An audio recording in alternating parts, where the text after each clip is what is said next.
देखिए, मकान ख़रीदते हुए जब मैं आपको कहता हूँ कि ये वीडियोस देखें और फिर जाकर आप बयाना करें, पैसे अदा करें, तो जब फ्रॉड हो जाता है तो फिर आप रोना शुरू कर देते हैं, जी हमारे पैसे लुट गए, हम बर्बाद हो गए, अब हम क्या करें। ओ भाई, पहले तुम क्यों नहीं सारी चीज़ों को समझ लेते। मैंने हमेशा कहा है कि पहले सीखें, समझें और उसके बाद जो है जाकर प्रॉपर्टी जो है वो ख़रीदें। जल्दबाजी किस बात की है।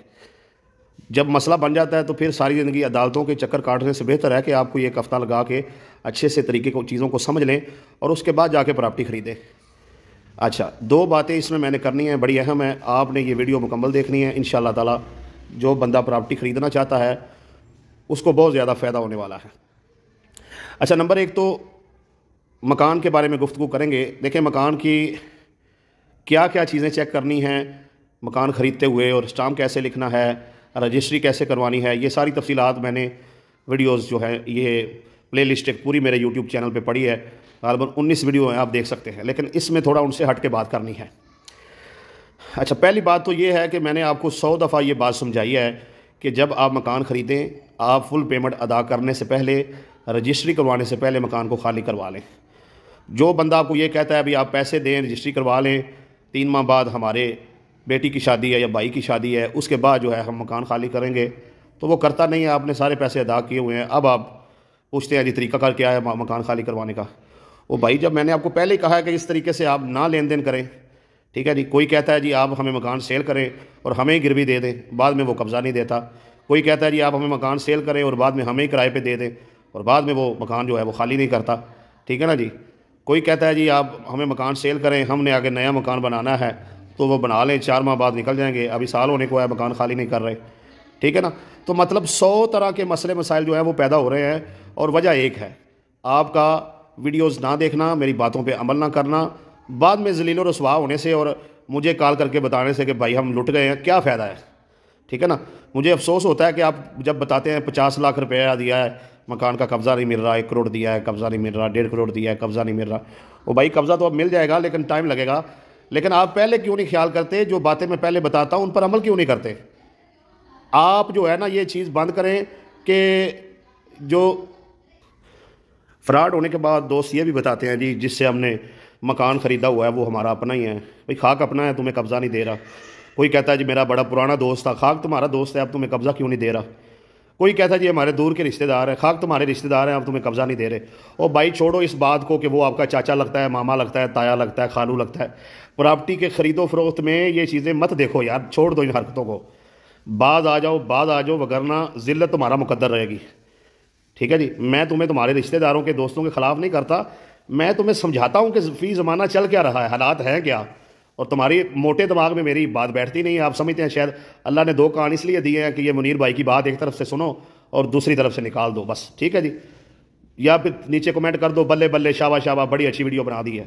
और भाई, बात पे अमल करें, अपनी बचत करें, अपनी जमा पूंजी बचाएं, अपने बच्चों के लिए इन चीज़ों को समझें। और अपनी जमा पूंजी क्यों लुटाते हैं आप क्यों नहीं अपने बच्चों पे रहम करते, अपनी बीवी पे रहम करते, अपनी ज़ात पे नहीं रहम करते। जो इंसान अपना सगा नहीं है वो मेरे वो तारीफ़ करता है तो मुझे उसका क्या फ़ायदा है। अपने सगे बनने का मतलब ये है, सबसे पहले अपना फ़ायदा सोचें और मुकम्मल छानबीन के बाद नीट एंड क्लीन जो सौदा हो हर लिहाज से वो लें। जहाँ आपको थोड़ा सा भी डाउट नज़र आए, कोई रौला नज़र आए कि यार ये तो कब्ज़ा नहीं दे रहे, छोड़ दें, और देख ले। आप जब 10 मकान देखेंगे तो आपको 10 के 10 ही अच्छे लगेंगे। प्रॉपर्टी है, ठीक है ना जी, मकान ख़रीद रहे हैं, सब ही अच्छे लगेंगे। लेकिन आप कहते हैं ये मकान पे दिल आ गया है, वो कब्ज़ा, भाई दिल को छोड़े, दिल की ना सुने। प्रॉपर्टी के लेन देन में कभी आपने दिल की नहीं सुननी, ठीक है जी। प्रॉपर्टी की लेन देन में आपने हकीकत को देखना है, मेरिट को देखना है, उसके रेट को देखना है, उसके कब्ज़े को देखना है, उसके कागजात को देखना है, ये चीज़ें क्लियर करनी है, ठीक है जी। अच्छा, ये तो एक बात हो गई कि आपको जो भी अगला बंदा बहाना लगाए ना, ठीक है ना जी, अगर आप मेरी ये वीडियो देख रहे हैं तो आप अपने आप से ये अहद करें कि बगैर कब्ज़ा लिए कभी भी मैं कोई प्रॉपर्टी नहीं खरीदूंगा, ठीक है जी। दूसरी चीज़ ये है कि दसियों ऐसे फ्रॉड मौजूद है कि बंदा जिससे जगह ख़रीदना चाहता है ना, उसको पहले दिन बता देता है 50 लाख मेरे अकाउंट में पड़ा है, 25 लाख मेरे बीवी के अकाउंट में है, 13 लाख मेरा कैश पड़ा हुआ है, कुछ सोना पड़ा हुआ है, 1 करोड़ 25 का मैं मकान ले रहा हूँ, तो मेरे पैसे आप पूरे समझें। अच्छा, अब जब वो 1.25 करोड़ बता देता है पहले दिन ही प्रॉपर्टी डीलर को, तो वो जो मकान आगे 1 करोड़ 5 का बनने वाला होता है, वो उनसे तो बयाना 1.5 का ही कर लेता है, आपको फंसा लेता है 1 15 पे 1 20 पे, 10-15 लाख वो प्रॉपर्टी डीलर ऐसे ही गबन कर जाता है। और भाई छोड़ दें, प्रॉपर्टी डीलर को ये बताना छोड़ दें आपके पास कितने पैसे हैं। वो आप उसे कहें जी मकान दिखाएं, वो आपको एक 50 वाला दिखाता है, उसको कहें ठीक है भाई अच्छा है, गौर इस पर करते हैं, आप 1 2 3 और दिखाएं। वो 80 का दिखाएगा, करोड़ का, 1.25 करोड़ का। आपने करोड़ वाला लेना है वही लें, लेकिन उसे आखिरी लम्हात तक जो है ना ऐसे ही रखें, उसे क्लियर ना करें कि आपने ये वाला लेना है और आपके पास इतने पैसे हैं और कैश में मौजूद हैं। तब जाके आपकी चीज़ें बेस्ट होंगी और आपको जो वो मकान है वो रैत बनेगा। जब आप अगले बंदे को बताते हैं मेरे पास 1 करोड़ 20 लाख है, वो आपको मकान वो दिखाता है जो 1 करोड़ 5 लाख वाला है, 7 लाख वाला है, 12 13 लाख ऊपर से वो खींच जाता है और आपको पता भी नहीं चलता। और जब पता चलता है फिर आप उसका कुछ कर नहीं सकते, वो 12 13 लाख की दिहाड़ी लगा के आगे होता है। छोड़ दें भाई, ये बताना छोड़ दें। प्रॉपर्टी डीलर को आप हरगिज़ ना बताएं आपके पास कितने पैसे हैं। उसे कहें भाई आप मुझे मकान दिखाएं, 50 वाला भी दिखा दें, 70 वाला भी दिखा दें, करोड़ वाला भी दिखा दें। मैं देखूंगा जहां मुझे जो समझ आया, जिसका मैं तुम्हारा काम मुझे दिखाना है तो मैं तुम्हारी कमीशन मिलेगी। अगली बात ये ना पूछो कि पैसे कितने हैं कि क्या है, इस बात को आप छोड़ दें। आप 2 4 मकान दिखाएं, जो मेरी समझ में आएगा मैं ले लूँगा, ठीक है ना जी।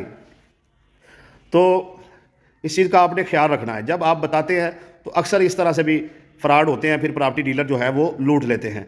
आपने अपनी रकम अमाउंट कहाँ पे रखी है, कैसे रखी है, क्या तरतीब है, ये प्रॉपर्टी डीलर को हरगिज़ आखिरी लम्हे तक नहीं बताना, ठीक है जी। कभी कभार पैसे छिन जाते हैं, कभी कभार डकैती हो जाती है, कभी कभार कोई ना कोई नुकसान हो जाता है, तो उसके पीछे आपकी अपनी गलतियाँ भी होती हैं। हमारे पास एक गाँव है, तो उधर खेस बेचने वाले जो हैं वो कुछ ख़वातीन आई और घर की औरत से उन्होंने पूछा क्या हालात है। उसने बताया जी शुक्र है अल्लाह का, हमारे पास बेटियां ही हैं, तो मेरे मियाँ ने अब जगह कुछ बेची है, तो पैसे जो है अल्हम्दुलिल्लाह हमने छुपा के रखे हुए हैं। औरत थी, बस नहीं समझ आई, उसने पूछा कहाँ छुपाए हुए हैं। उसने कहा जी वो कनक वाले, गंदम वाले पड़ोले में छुपाए हुए हैं। तो लो जनाब, वो अगले दिन वो आ गए हैं। 3 4 ख़वातीन थी, 2 3 बंदे थे, तो उनको पता था किस वक्त इसका मियाँ घर नहीं होता। दोपहर को आए हैं, उस खतून को यरगमाल बनाया है। वो 20 मरले जगह उसने बेची थी, गाँव है, 20 लाख रुपए की। वो 20 लाख रुपया निकाला है और थोड़ी देर में फ़रार हो गए। मतलब ये कि बताने की क्या ज़रूरत है आपके घर में क्या है।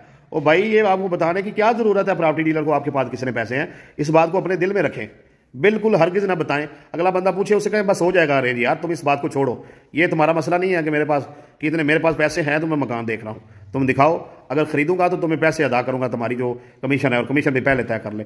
तो इन बातों पे 2 पे अमल करना है आपने। नंबर 1, कब्जा लिए बगैर कभी भी मकान जो है वो नहीं खरीदना, खा कितना भी करीबी रिश्तेदार, दोस्त, जानने वाला, महल्लेदार हो।